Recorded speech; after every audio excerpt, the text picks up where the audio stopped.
Good morning students. Today I will be studying phonetic letters. Okay? Phonetics letters का benefit क्या है, इससे आपको रीडिंग करनी बहुत अच्छे से आ जाती है.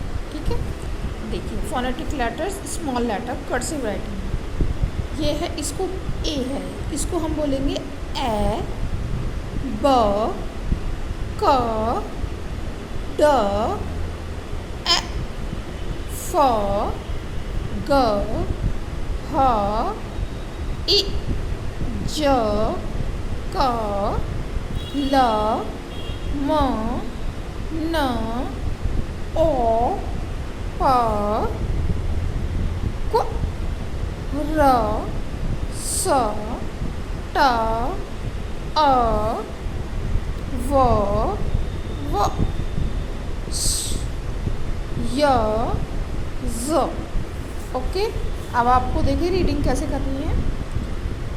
र एटा रैट, क एटा कैट, ब एटा बैट, ह एटा हैट, म एटा मैट, क एप कैप, म एप मैप, ट एप टैप, ग एप गैप, न एप नैप, क एब कैप, फ एब फैप, ट एब टैप, ड एब डैप, ल एब लैप, ड एड डैड, स एड सैड, ल एड लैड, ह एड हैड, म एड मैड.